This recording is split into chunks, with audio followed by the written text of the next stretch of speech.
Aujourd'hui, dans cette vidéo, j'aimerais aborder avec vous 5 aspects de vigilance que nous devons avoir pour garder dans notre vie cette dimension de l'esprit. 5 aspects essentiels sur lesquels nous devons veiller pour ne pas éteindre la vie de l'esprit dans notre propre vie personnelle, dans notre vie de couple, comme dans la vie de l'Église. 5 aspects de vigilance qu'on regarde tout de suite ensemble.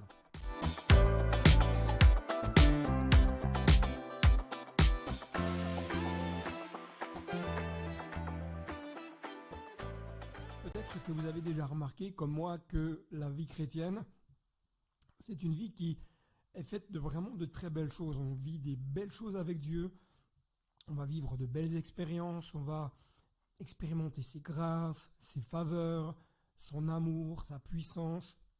On va vivre des temps où la présence de Dieu est parfois tangible, palpable, où l'Esprit de Dieu souffle, restaure les cœurs, guérit les corps, relève ceux qui sont découragés, secourt ceux qui sont dans la détresse, etc.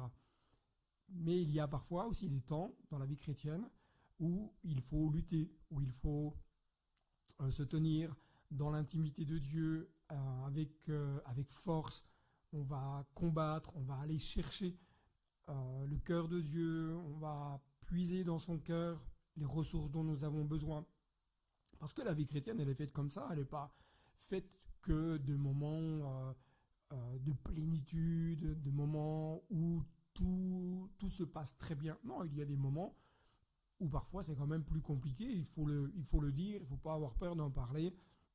Il ne faut pas avoir peur de dire que parfois dans la vie chrétienne, on a du mal à prier, on a du mal à louer, on a du mal à lire la Bible. C'est normal, ça fait partie de la vie chrétienne. Et c'est pour cela que lorsque il y a des temps où l'Esprit de Dieu agit, nous devons être vigilants pour garder cette vie du ciel dans notre vie. Et ça nous demande à tous, jeunes, moins jeunes, ayant plusieurs années de conversion ou non, ça nous demande à chacun des axes de vigilance. Et je crois que parfois, nous n'en parlons pas assez, comme si peut-être on avait peur de parler de certains sujets. Pour moi, il n'y a pas de sujet tabou, j'ai pas de problème à évoquer certains points. Et j'aimerais en tout cas aborder avec vous ces 5 aspects de vigilance sur lesquels nous devons veiller, pour garder le feu du réveil, pour garder cette vie de l'esprit, pour que vous, comme moi, apprenions chaque jour à venir auprès de Dieu pour puiser ce dont nous avons besoin pour garder cette vie du ciel. Et vous allez voir que ça nous concerne tous. Il y aurait sûrement d'autres aspects que nous pourrions évoquer, mais on va s'arrêter sur 5 qui sont, à mon avis, 5 aspects essentiels. Le premier, c'est le doute. Vous savez, dans le domaine de la vie chrétienne, ça nous arrive tous d'avoir des pensées de doute. D'ailleurs, moi je dis souvent que nos pensées, nos raisonnements vont souvent à l'encontre de la pensée du Saint-Esprit. D'une manière très naturelle, notre être personnel ira à des pensées contraires. Vous entendez parler de guérison, dans votre esprit, tout de suite vous dites oui, mais ça, c'était avant. Oui, mais ça, j'ai déjà prié et il ne s'est rien passé. Oui, mais on a vu telle personne souffrir toute sa vie, etc., etc. Ou alors, j'ai déjà prié pour que certaines situations changent et rien ne change. Et le doute vient, s'installe et devient normatif. Et là, ça devient vraiment piégeant et c'est là que nous devons être vigilants. Le doute, ce sont des pensées et qu'il faut faire la différence entre la pensée de doute et l'incrédulité.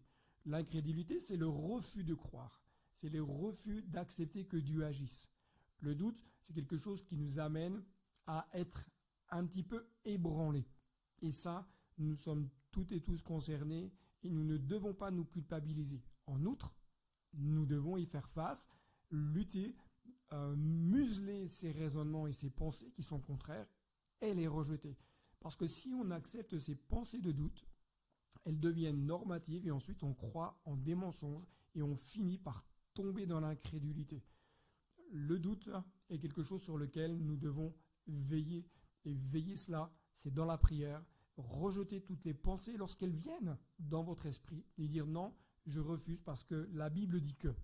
D'ailleurs, vous ne doutez pas que du fait que Dieu veut sauver tout homme et toute femme. Et pourtant, vous témoignez à des personnes, vous priez pour des personnes, et parfois ces personnes-là ne se convertissent pas. Et pourtant, ça ne vous empêche pas de continuer de prier, de continuer de parler de l'amour de Jésus, parce que vous croyez que Dieu peut. Mais de la même manière, dans d'autres registres, nous devons apprendre et exercer notre âme à croire que Dieu veut guérir, que Dieu veut délivrer, que Dieu veut restaurer des cœurs, et que même si peut-être parfois nous n'avons pas les résultats escomptés, c'est la volonté de Dieu d'agir. Et nous devons croire que Dieu veut continuer son œuvre, que Dieu veut continuer de souffler son esprit dans nos vies et dans l'Église. Deuxième aspect de vigilance, ce sont les distractions. Quand le Saint-Esprit agit d'une manière puissante, on peut observer différentes choses qui peuvent se mettre en place. Tout d'abord, on va se rendre compte que nos yeux vont se fixer sur d'autres choses que celles que Dieu veut, sur lesquelles nous prêtions attention. Parce que l'ennemi sait que si nous sommes distraits, si nous fixons nos regards sur autre chose que ce que Dieu veut, eh bien nous nous écarterons tout doucement du plan initial. Nous allons perdre du temps. Même si les distractions, je vais l'appeler comme ça, extérieures, sont pas forcément mauvaises. Parfois, il y a des choses qui nous détournent de ce que Dieu veut nous dire, qui nous détournent des temps de qualité que Dieu veut avoir avec nous. Remarquez que quand vous vous dites je vais lire ma Bible, tout de suite, vous avez plein de pensées qui viennent, qui vont, en tout cas, qui peuvent vous amener à vous détourner de ce moment que Dieu veut avoir avec vous. De la même manière, quand vous souhaitez prier, vous allez penser aux enfants qui sont à l'école, vous allez penser à des mails à envoyer, à votre travail, à des affaires très naturelles, personnelles, etc. Pourquoi ? Parce que ces pensées-là vont surgir au moment où vous décidez de prendre du temps avec Dieu. Et l'ennemi se sert de cela pour éteindre dans votre cœur le feu du réveil, éteindre dans votre cœur ce que Dieu veut vous communiquer. Il sait que si vous prenez du temps avec Dieu, dans la Bible, dans la louange, dans la prière, il sait que votre vie va progresser et que vous allez avoir un impact spirituel et que ça va le déranger. La distraction nous vole du temps. La distraction vole le temps qui revient à Dieu. Bien entendu, nous devons aussi avoir des moments de détente, avoir des moments où quelque part, on se déconnecte un peu, des fois, de l'intensité de certaines situations de vie pour pouvoir nous détendre.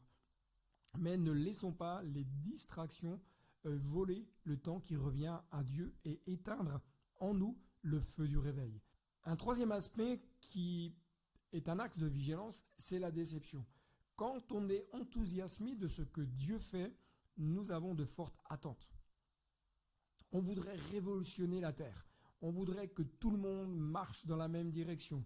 On voudrait que tout le monde expérimente les mêmes choses, que tout le monde accepte une certaine direction. Et quand ça ne se passe pas comme nous le voulons, alors prend place un sentiment de déception. Et lorsqu'on laisse ce sentiment s'installer et que nous le nourrissons, alors on commence à prendre du recul. Et on va trouver toutes sortes d'arguments d'ailleurs pour justifier le recul, justifier le désengagement, justifier même parfois les critiques qu'on peut émettre vis-à-vis d'une ou d'une autre personne, vis-à-vis d'une église ou une autre. Beaucoup de croyants peuvent vivre comme frustrés par le fait que la vie continue après le réveil. Vous savez, il y a des moments où nous devons apprendre à nous tenir devant Dieu et à faire face à tout cela.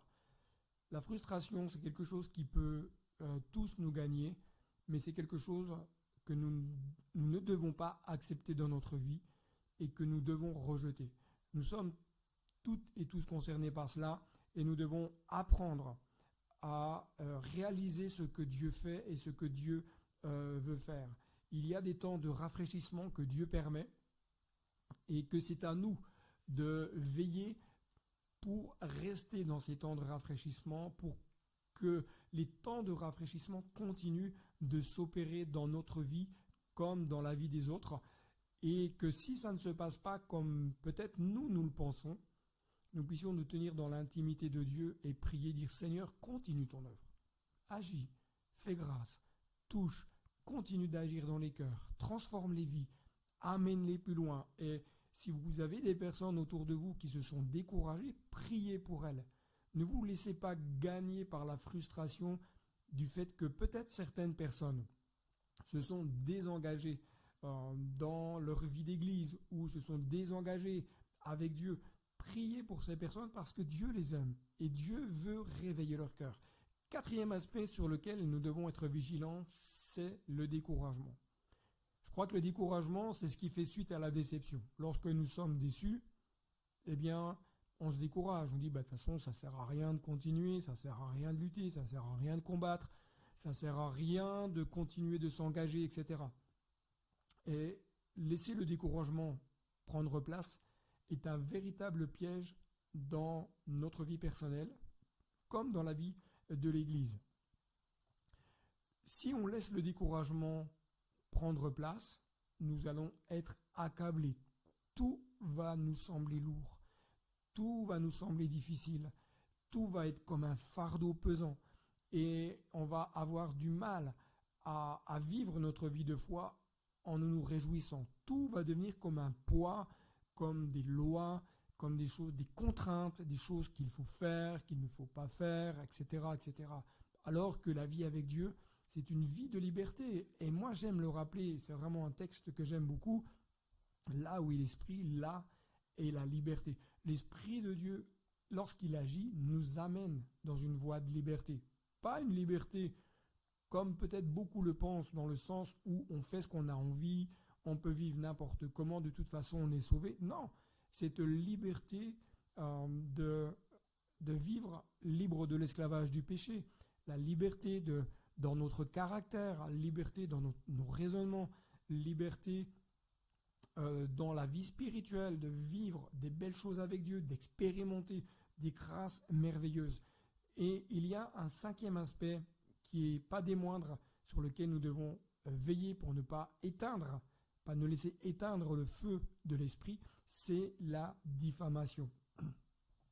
Lorsqu'on sert Dieu, lorsqu'on marche avec Dieu, on a parfois le sentiment qu'on va être apprécié de tous, que tout le monde va être d'accord. Mais lorsqu'on marche avec Dieu, eh bien, il y a beaucoup de personnes autour qui ne vont pas forcément être totalement d'accord, ni dans l'orientation, ni dans la manière, ni sur le fond, etc., etc. On ne peut pas faire l'unanimité. Malheureusement, il y aura des personnes qui diront des choses qui sont parfois fausses. Mais nous devons veiller personnellement dans notre vie à ne pas véhiculer des choses fausses, à ne pas dire des choses fausses. Et que même s'il y a un élément qui peut paraître juste, parfois il vaut mieux prier que d'en parler. Jésus lui-même n'a pas fait l'unanimité. Lorsque vous regardez les évangiles, vous allez voir, ok, Jésus se déplaçait de ville en ville, des foules venaient parce que forcément ils entendaient parler d'un Jésus qui faisait des miracles, et les foules souvent venaient pour le miracle, pas forcément pour Jésus. Les gens venaient pour être guéris, pour être délivrés, pas forcément pour suivre Jésus.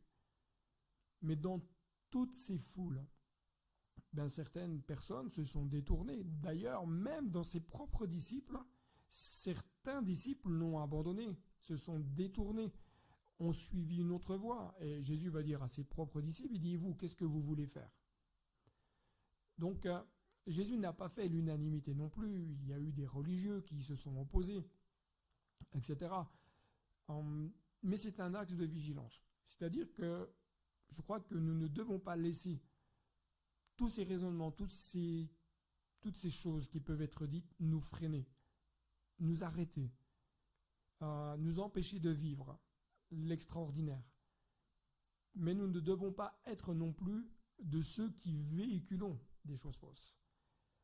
Soyons de ceux qui gardons dans notre cœur ce saint respect, cet amour pour Jésus, cet amour pour la parole, cet amour de Dieu, cette crainte respectueuse, ce respect de qui est Dieu, de façon à ce que l'Esprit de Dieu puisse continuer d'agir, continuer d'œuvrer, continuer d'interpeller et de captiver des cœurs, que des vies soient embrasées, que des églises soient passionnées de la présence de Jésus, que des vies soient passionnées de l'action du Saint-Esprit. Vous savez, je crois personnellement que moins nous prions pour les malades, moins nous voyons de miracles. Moins nous prêchons la vie de l'Esprit, moins il se passe des moments de surnaturel dans nos églises. C'est pour cela que je veux garder dans mon cœur cette passion pour Jésus et cette passion pour la vie de l'Esprit. Et je ne peux que vous encourager à être vigilant sur ces 5 aspects et à continuer de prier pour que Dieu vienne toucher vos cœurs, interpeller vos vies et vous amener dans cette autre dimension du ciel. Que Dieu vous bénisse. Je vous dis donc à très bientôt pour une prochaine vidéo. Et n'oubliez pas, le meilleur est devant. Allez, bye bye.